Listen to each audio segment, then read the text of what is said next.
B news Telangana news కి స్వాగతం. Bulletin ముందుగా హెడ్లైన్స్ చూద్దాం. దమ్ముంటే మాకన్నా ఎక్కువ పనులు చేసి ప్రజలకు మంచి చేసి చూపెట్టు BRS working president KTR. Shri Raju Chandrashekhar న్యూఢిల్లీలో బీజేపీ ప్రధాన కార్యాలయంలో విలేకరుల సమావేశం.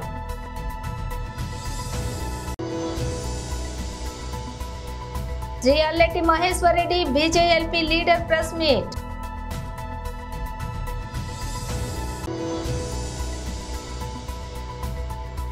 వైవి సుబ్బారెడ్డి విచారణకు హాజరు కావాల్సిందే పవన్ కళ్యాణ్. ఇక డీటెయిల్స్ చూస్తే పేదవాళ్లకు అండగా ఎవరూ లేరని వారిపై దౌర్జన్యం చేస్తారా? హైడ్రాకు చట్టం లేకపోతే అనుముల తిరుపతి రెడ్డిని ఎందుకు వదిలిపెడుతున్నారు?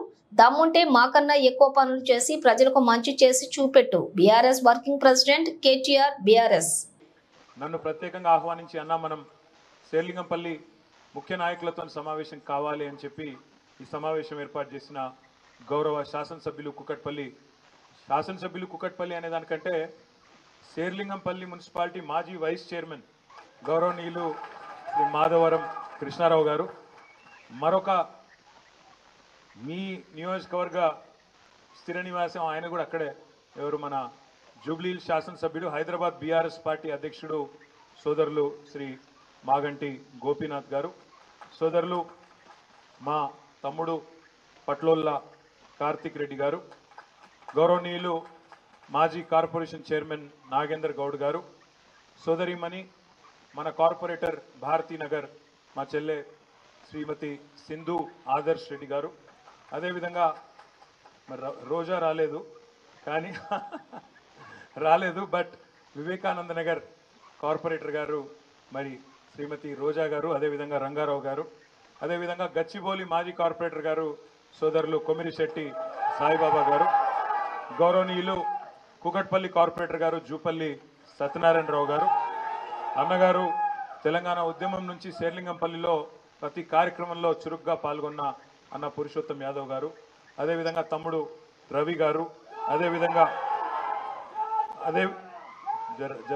రావు నా చెవులలో పెట్టుకు రావు, తర్వాత తమ్ముడు రవి యాదవ్ గారు, వాళ్ళ హరీష్ గారు, కిరణ్ యాదవ్ గారు, ఇంకా చాలామంది జమీర్ గారు, అదేవిధంగా ఇంకా చాలామంది పేరు పేరున ఈ కార్యక్రమంలో పాల్పంచుకుంటున్న ఆడబిడ్డలకు, అన్నదమ్ములకు, పేరు పేరున అందరికీ, పాత్రికేయ మిత్రులకు అందరికీ కూడా హృదయపూర్వకంగా నమస్కారాలు. పాతకాలంలో ఒక సామెత ఉండేది, చెరువు నిండితే కప్పలన్నీ వస్తాయని. కానీ మరి ఇప్పుడు మనం ప్రతిపక్షంలో ఉన్నాం, అధికారంలో లేము. మొన్ననే మీ ఎమ్మెల్యే జంపు కొట్టిండు.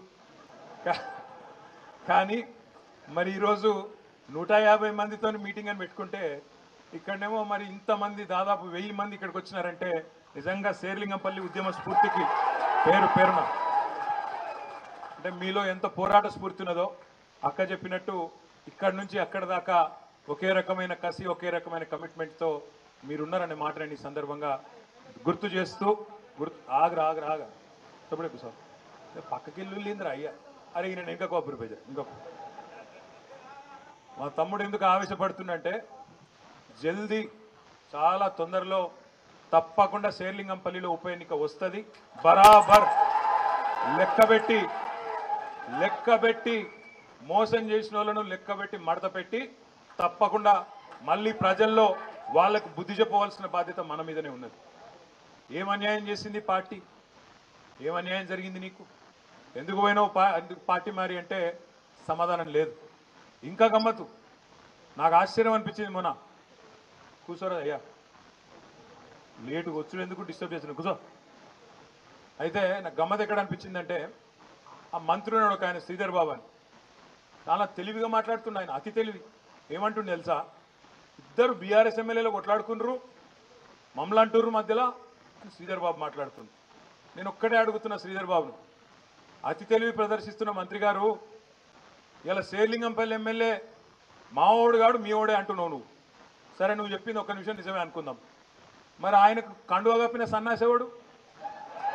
శేర్లింగంపల్లి ఎమ్మెల్యేకు కండువా కప్పిన సన్నాసి వెధవ ఎవడు? మా బీఆర్ఎస్ ఎమ్మెల్యేల ఇంటింటికి తిరిగి వాళ్ళ కాళ్ళు మొక్కుకుంటా, వాళ్ళ కాళ్ళు పట్టుకొని పోచారం శ్రీనివాసరెడ్డి ఇంటికి పోయి కడియం శ్రీయర్ ఇంటికి పోయి కేశవరావు గారి ఇంటికి పోయి కాళ్ళు మొక్కి కండువాలు కప్పుతున్న దౌర్భాగ్యుడు సన్నాసి వెధవ ఎవడు చెప్పు చెప్పు శ్రీధర్ బాబు నేను అడుగుతున్నా. చెప్పుకున్నదందుకన్నా కొద్దిగా సిగ్గుమానం ఉండాలనా లేదా? ఇప్పుడు ఏమైపోయింది మీ శేర్లింగంపల్లి ఎమ్మెల్యే పరిస్థితి? అది అంటారు చూడు హిందీలో సామెత, దోబీకా కుత్తా నా గారు కానా ఘాట్. ఇక తెలుగులో ఒక పాట ఉన్నది కానీ నేను చెప్తే బాగుండదు. కొద్దిగా చాలా మంది సోషల్ మీడియాలో నడుపుతుర్రు, అది నడవని. మనమేమో మనోడు కాదని పడుతుంది, వాళ్ళేమో మావోడు కాదని పట్టిరి. పాపం ఏం చేయాలి, ఆయన బతికియాలి, అట్లా అయిపోయింది.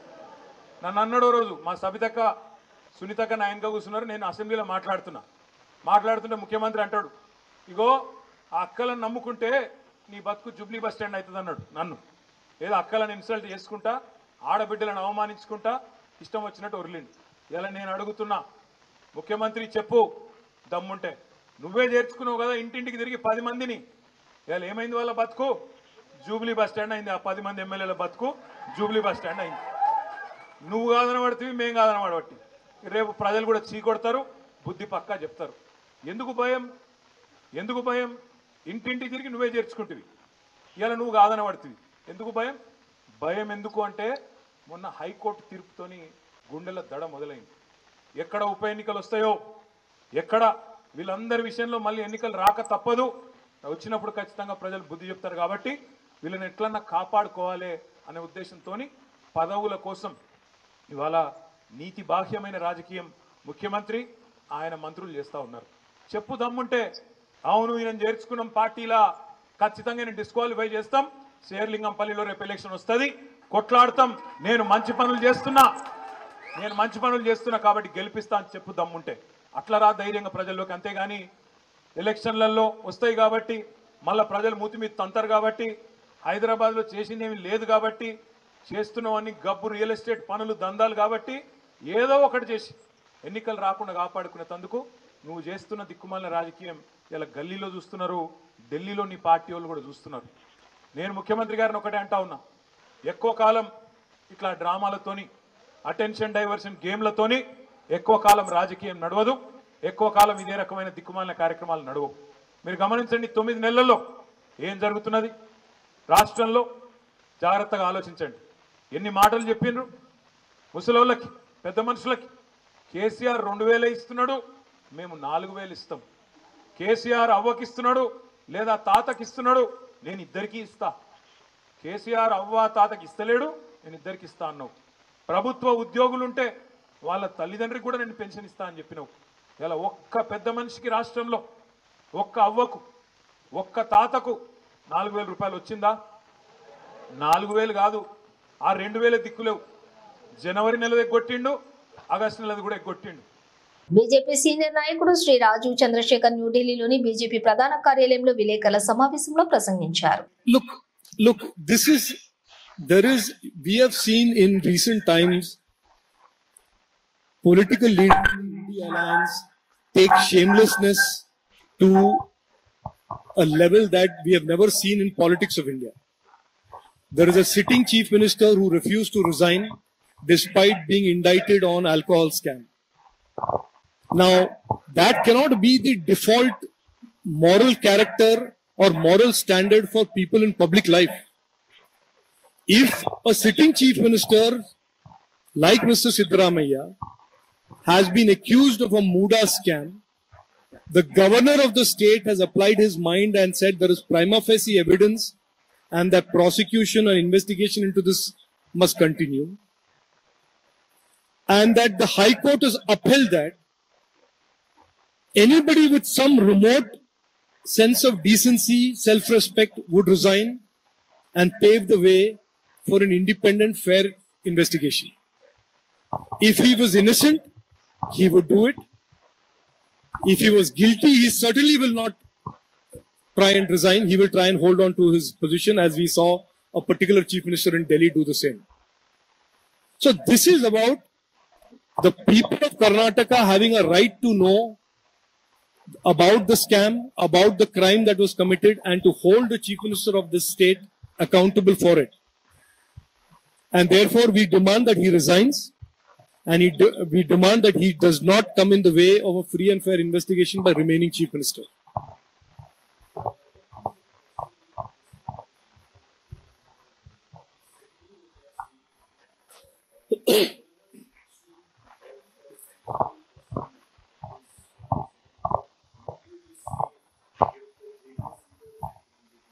Look, we must be.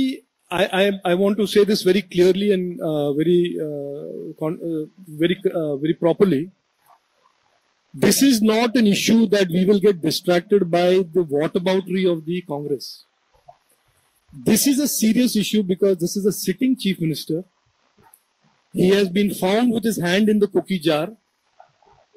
He is the man who has been accused of a very, very significant, serious land scam. The governor, the constitutional body, the constitutional head of the state has looked into the matter with his legal counsel and has sanctioned the investigation and prosecution.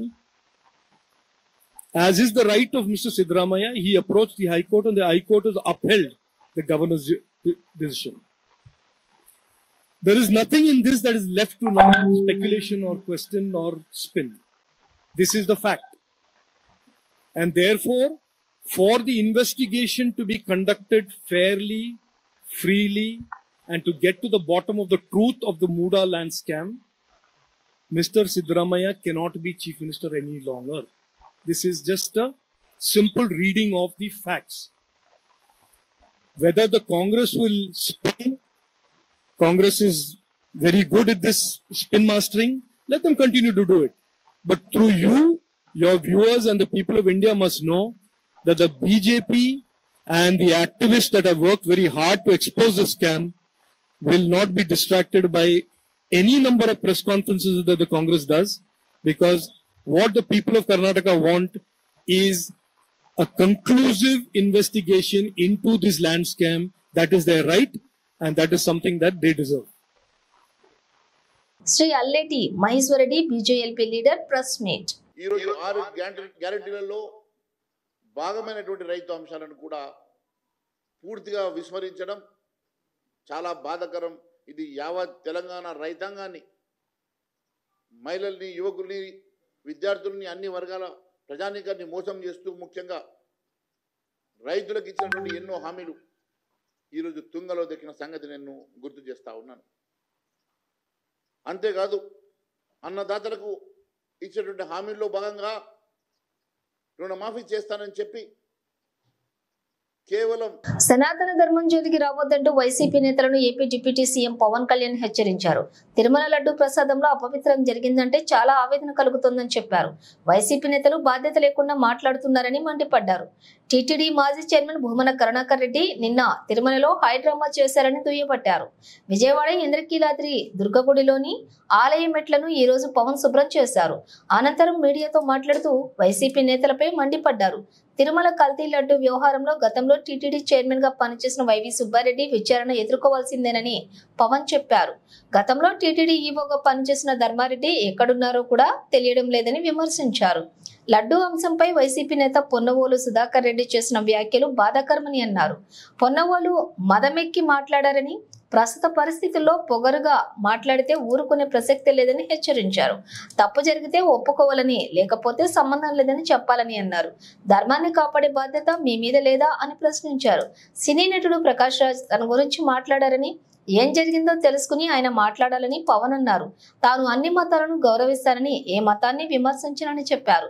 సనాతన ధర్మంపై ఇష్టం వచ్చినట్లు మాట్లాడితే ఊరుకునేది లేదని హెచ్చరించారు. తప్పు జరిగితే మాట్లాడొద్దా అని ప్రశ్నించారు. సెక్యులరిజం అంటే 2 వే అని, 1 వే కాదని చెప్పారు. ఇష్టం వచ్చినట్లు మాట్లాడొద్దని ప్రకాష్ రాజ్ను హెచ్చరించారు. పత్రికేయ సోదరులకి, సోదరీమణులందరికీ హృదయపూర్వక నమస్కారాలు. ప్రాయశ్చిత్త దీక్ష ప్రారంభించింది 3వ రోజు. నేను ఎప్పుడు కూడా చాలా చిన్న వయసు నుంచి సనాతన ధర్మాన్ని పాటించేవాడిని. మా ఇష్టదైవం ఆంజనేయ స్వామికి ఎప్పుడు రామభక్తులం. మేము ఎప్పుడు భక్తి, ఆధ్యాత్మికత ఇవన్నీ కూడా ఇంట్లో ఇది మా స్వవిషయం అని చెప్పి ఎప్పుడు దీన్ని లోపలే పెట్టుకుంటాం తప్ప, లేదంటే అవసరమైన సమయాల్లో, పూజా సమయాల్లో, పండగల సమయాల్లో చెప్పుకుంటాం తప్ప దీనిని ఈ రకంగా చెప్పుకునే పరిస్థితిని ఎప్పుడూ మేము అలవాట్లేదు. ఈ సగటు హిందువులో ఉన్న విధానం ఇది. ఎందుకంటే ఈ దేశంలో ఉన్న సగటు హిందువుకి ఎప్పుడు భయం ఉండదు.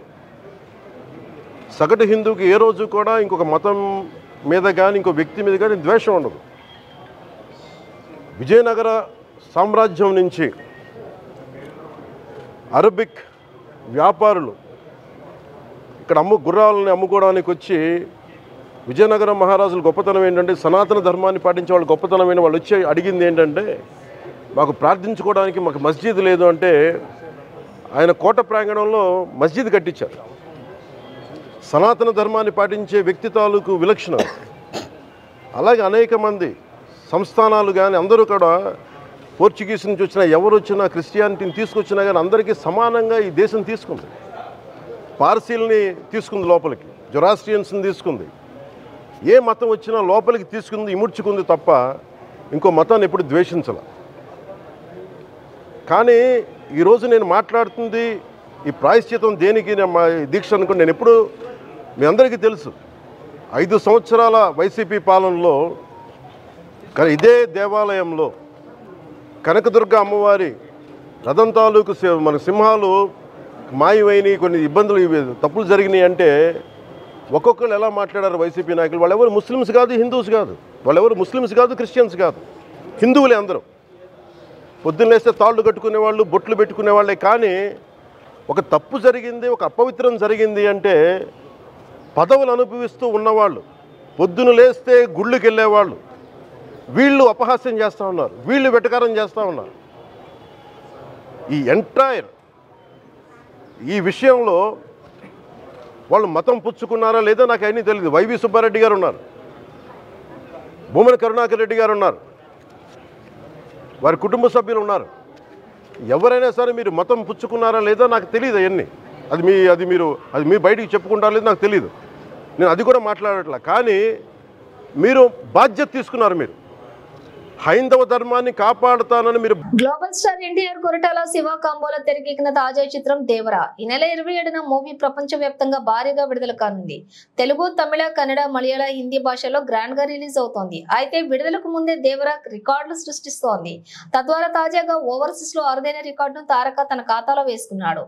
నార్త్ అమెరికాలో దేవరా ప్రీ సెల్ లో $2 మిలియన్ మార్కు దాటింది. దీంతో వరుసగా 2 సినిమాలతో ఈ ఫిగర్ ను దాటిన తొలి భారతీయ హీరోగా అరుదైన ఘనతను ఎన్టీఆర్ సొంతం చేసుకున్నాడు. ఇక అమెరికాలో దేవరా ప్రీమియర్స్ ఒకరోజు ముందుగానే ప్రారంభం కానున్నాయి. అక్కడ సెప్టెంబర్ 26న మూవీ ప్రీమియర్స్ పడనున్నాయి. ఇక ఇప్పటికే విడుదలైన సినిమా ట్రైలర్స్, గ్లిమ్స్, సాంగ్స్ దేవరపై అంచనాలు పెంచేశాయి. దీంతో మూవీపై సూపర్ హైప్ క్రియేట్ అయింది. సినిమా కోసం అభిమానులు ఆతృతగా ఎదురు చూస్తున్నారు. తారక్ సరసన తొలిసారి బాలీవుడ్ బ్యూటీ జాన్వీ కపూర్ హీరోయిన్ గా నటించింది. అలాగే మరో బాలీవుడ్ స్టార్ సైఫ్ అలీ ఖాన్ ప్రతినాయకుడిగా నటించారు. ప్రకాష్ రాజ్, శ్రీకాంత్, మురళీ శర్మ, మలయాళ నటుడు షైన్ టామ్ చాకో తదితరులు ఇతర కీలక పాత్రలో కనిపించనున్నారు. NTR arts, Yuvasudha arts banner సంయుక్తంగా నిర్మించిన ఈ చిత్రానికి అనిరుద్ధ్ రవిచందర్ స్వరాలు సమకూర్చారు. తయారీలో కల్తీ జంతువుల కొవ్వు కలిపారనే ఆరోపణల నేపథ్యంలో తిరుమల లడ్డూ చుట్టూ వివాదం నెలకొన్న సంగతి తెలిసిందే. తెలుగు రాష్ట్రాల్లోని పాటు ప్రపంచ వ్యాప్తంగా ఉన్నటువంటి శ్రీవారి భక్తులు దీనిపై ఆందోళన వ్యక్తం చేశారు. అయితే శ్రీవారి ప్రసాదం లడ్డూల విక్రయంపై ఈ వివాదం ఎలాంటి ప్రభావం చూపలేదని టిటిడి అధికారులు చెబుతున్నారు. గడిచిన 4 రోజుల్లో మొత్తం 14 లక్షల లడ్డూలు విక్రయించామని వివరించారు. తిరుమల శ్రీవారి దర్శనానికి వచ్చిన భక్తులు లడ్డూలపై వచ్చిన వివాదాన్ని గతహ అని భావించారని, యథావిధిగానే ప్రసాదాలను కొనుగోలు చేశారని చెప్పారు.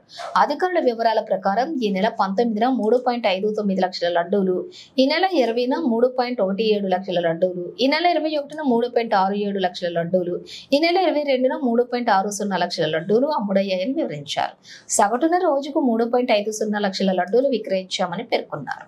వచ్చే ఏడాది Indian Premier League IPL mega వేలం ఉన్న విషయం తెలిసిందే. ఇంకా ఫ్రాంచైజీలకు ప్లేయర్ల రిటర్న్షిప్ ఎలాంటి మార్గదర్శకాలను BCCI విడుదల చేయలేదు. ఫ్రాంచైజీలు మాత్రం రైట్ టు మ్యాచ్ సహా తమ ప్రస్తుత జట్టులో 6 కంటే ఎక్కువ మంది ఆటగాళ్లను అంటిపెట్టుకోవడానికి అనుమతించాలని BCCIని కోరుతున్నాయి. ఇందులో కొన్ని ఫ్రాంచైజీలు అయితే ఏకంగా 8 మంది ఆటగాళ్లను రిటైన్ చేసుకోవాలని అనుమతించాలని అభిప్రాయపడ్డాయి. ఈ క్రమంలో వివిధ ఫ్రాంచైజీలు వేలానికి ముందు అంటిపెట్టుకోవడానికి ఆసక్తి ఆసక్తి చూపిస్తున్నాయి. ఆటగాళ్లను హైలైట్ చేస్తూ ఇప్పటికే కొన్ని నివేదికలు వెలువడ్డాయి. ఈ నేపథ్యంలోనే 5 నుంచి 6 మంది ఆటగాళ్లను మాత్రమే రిటైన్ చేసుకోవడానికి అనుమతించే అవకాశం ఉండటంతో చాలా మంది అగ్ర ప్లేయర్లు ఈసారి ఫ్రాంచైజీలు విడుదల చేయొచ్చని తెలుస్తోంది. ఇక మెగా వేలానికి ముందు ఫ్రాంచైజీలు విడుదల చేసే అవకాశం ఉన్న 5 మంది స్టార్ ఆటగాళ్ల పేర్లు ప్రముఖంగా వినిపిస్తున్నాయి. Rohit Sharma, KL Rahul, phage du Plessis, Venkatesh Iyer, Glenn Maxwell ఈ జాబితాలో ఉన్నారు. అయితే రోహిత్ శర్మ నిస్సందేహంగా ఈ జాబితాలో అతిపెద్ద పేరు రోహిత్ శర్మదే. గత సీజన్ లో ముంబై ఇండియన్స్ ఈ స్టార్ ప్లేయర్లను కెప్టెన్సీ నుంచి తప్పించి హార్దిక్ పాండ్యాకు ఆ బాధ్యతలను అప్పగించారు. రాష్ట్రంలోని కాంగ్రెస్ ప్రభుత్వం డిఎస్సి ఫలితాల విడుదలపై చేస్తున్న జాప్యం విషయమై బీఆర్ఎస్ నేత RS Praveen Kumar X Twitter వేదికగా ప్రశ్నించారు. అసలు ఈ రాష్ట్ర విద్యాశాఖ మంత్రి వర్యులు ఎవరు? ఆయన ఏ ప్రపంచంలో సేదతీరుతున్నారు? విద్యాశాఖ మంత్రి లేని ఏకైక రాష్ట్రం తెలంగాణ మాత్రమే అని ఫైర్ అయ్యారు. ఉపాధ్యాయుల అవసరం ఉందంటూ హడావిడిగా పరీక్షలు నిర్వహించిన ప్రభుత్వం ఇప్పుడు ఫలితాలు ఎందుకు విడుదల చేయటం లేదని నిలదీశారు. తెలంగాణ ప్రభుత్వం ఆగమేఘాల మీద డిఎస్సి పరీక్షలు జూలై 18 నుండి ఆగస్టు 5 వరకు ఆన్లైన్ సిబిటిలో నిర్వహించిందని, చాలా మంది అభ్యర్థులు వాయిదా వేయాలని వేడుకున్నా పట్టించుకోలేదని విమర్శించారు. తొందరగా టీచర్లు అవసరం ఉందని ప్రభుత్వం హడావిడిగా పరీక్షలు నిర్వహించిందని ఆరోపించారు. అంతా ఆన్లైన్ పరీక్ష అయినప్పుడు దీనికి సంబంధించిన నియామక భర్తీ ప్రక్రియ ఎందుకు నత్తనడకన సాగుతోంది అని ప్రవీణ్ కుమార్ ప్రశ్నించారు. అభ్యర్థులకు ఫలితాలు తొందరగా ఇచ్చి జనరల్ ర్యాంకింగ్స్ ప్రకటించి అంతా ఆన్లైన్ పరీక్ష అయినప్పుడు దీనికి సంబంధించినటువంటి నియామక భర్తీ ప్రక్రియ ఎందుకు నత్తనడకన సాగుతోంది అని ప్రవీణ్ కుమార్ ప్రశ్నించారు. అభ్యర్థులకు ఫలితాలు తొందరగా ఇచ్చి జనరల్ ర్యాంకింగ్స్ ప్రకటించి నియామక పత్రాలు అందజేస్తే వారు త్వరగా బడులకు వెళ్లి పిల్లలకు పాఠాలు బోధిస్తారని ఆయన తెలిపారు. మొదటిసారి మేడ్చల్ మున్సిపాలిటీ సర్వసభ్య సమావేశానికి హాజరైన ఎంపీ ఈటెల రాజేందర్ ను చైర్పర్సన్ కౌన్సిలర్లు శాలువాలతో సన్మానించారు. అనంతరం మున్సిపాలిటీ పరిధిలోని ఉన్న పలు సమస్యలను చైర్పర్సన్, వైస్ చైర్మన్, కౌన్సిలర్లు ఎంపీ ఈటెల రాజేందర్ దృష్టికి తీసుకుని వచ్చారు. మేడ్చల్ మున్సిపాలిటీలోని ప్రధాన సమస్య అయిన అండర్ గ్రౌండ్ డ్రైనేజీ పనులు పూర్తి కాకపోవడం వల్ల గిర్మాపూర్, మేడ్చల్లకు రాకపోకలకు ఇబ్బందిగా మారిందని కౌన్సిలర్లు తెలిపారు. మున్సిపాలిటీకి వస్తున్నటువంటి ఆదాయం సిబ్బంది జీతాలకే సరిపోతుందని, తమరు చొరవ చూపి నిధులు వచ్చేలా చూడాలని ఎంపీ దృష్టికి తీసుకువచ్చారు. ఈ సమస్యలపై ఎంపీ ఈటెల రాజేందర్ మాట్లాడుతూ కేంద్రం నుండి రావాల్సిన నిధులు తప్పకుండా వచ్చేలా చూస్తానని తెలిపారు.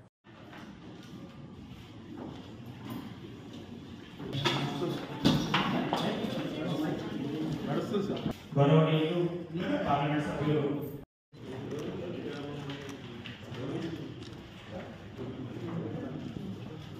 మేడం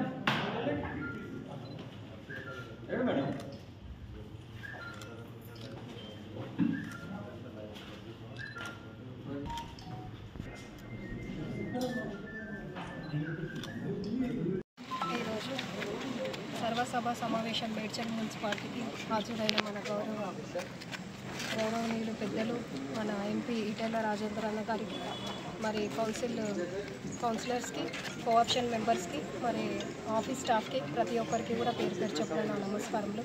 ముఖ్యంగా ఏంటంటే ఈరోజు మేము సమావేశం ఏర్పరచుకున్నది మన రోడ్స్, మన సీసీ రోడ్సే కానీ బీటీ రోడ్స్ ఎక్కడైతే మనకు రిక్వైర్మెంట్ ఉందో ఆ రిక్వైర్మెంట్ బట్టి మేము ఈరోజు ఈ మీటింగ్ కండక్ట్ చేసుకోవడం జరిగింది. మాకు కొన్ని వార్డ్స్లలో కూడా ఇప్పుడు అన్ని మేడ్చల్ మున్సిపాలిటీలో ఒక 23 వార్డ్స్ ఉన్నాయి. ఆ వార్డ్స్లో కూడా మాకు కొన్ని దగ్గర సీసీ రోడ్సే కానీ, మరి బీటీ రోడ్స్, వాటర్ కానీ, మరియు స్ట్రీట్ లైట్ రిక్వైర్మెంట్ అవన్నీ ఉన్నాయి. అవన్నీ దృష్టిలో ఉంచుకొని మరి మాకున్న ఫండ్, ఆ బడ్జెట్ అంతా ఆ బడ్జెట్ని యూటిలైజ్ చేసుకొని దాని ఆధారంగానే మేము ఈరోజు ఈ సమావేశం ఏర్పరచుకోవడం జరిగింది. ఇప్పుడు వచ్చే మన బతుకమ్మ దసరా పండుగ కూడా మన స్ట్రీట్ లైట్స్, మరి బతుకమ్మ ఘాట్స్ దగ్గర అవన్నీ ప్రొవైడ్ చేయాలి. మరి మేడ్చల్ మున్సిపాలిటీ అప్పుడైతే మనకి గిర్మాపూర్ ఉండేది, గిర్మాపూర్, మరి అత్తివెల్లి, ఇస్టాపూర్, మేడ్చల్ 4 ఉండే. మరి ఈ మధ్య కాలంలో మనకి పూడూరు, రైలాపూర్ కూడా ఇందులో విలీనం అయింది. కాబట్టి ఇవన్నీ దృష్టిలో ఉంచుకొని కూడా మేము ఈరోజు ఈ మీటింగ్ ఏర్పాటు చేసుకోవడం జరిగింది. డైలీ సెగ్రిగేషన్ కూడా, మన తడి చెత్త, పొడి చెత్త అవన్నీ కూడా ప్రతి ఒక్క అంశం కూడా ఈరోజు చర్చించుకోవడం జరిగింది. నాకు ఈ అవకాశం ఇచ్చిన ప్రతి ఒక్కరికి ధన్యవాదాలు, కృతజ్ఞతలు. గ్రామాలలో ఉండే సమస్యలు కావచ్చు, మున్సిపాలిటీలలో ఉండే సమస్యలు కావచ్చు, సర్పంచ్లకు, వార్డు మెంబర్కి లేదా పట్టణాల్లో ఉన్నటువంటి కౌన్సిలర్లకి కాకుండా. బులెటిన్ ముగించే ముందు హెడ్లైన్స్ మరోసారి. దమ్ముంటే మాకన్నా ఎక్కువ పనులు చేసి ప్రజలకు మంచి చేసి చూపెట్టు, BRS working president KTR. Shri Raju Chandrashekhar న్యూఢిల్లీలో బీజేపీ ప్రధాన కార్యాలయంలో విలేకరుల సమావేశం.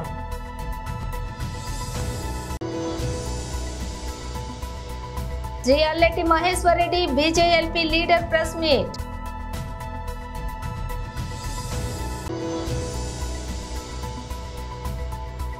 వైవి సుబ్బారెడ్డి విచారణకు హాజరు కావాల్సిందే పవన్ కళ్యాణ్. ఇవి బులెటిన్ విశేషాలు. మరో బులెటిన్తో మళ్ళీ కలుద్దాం.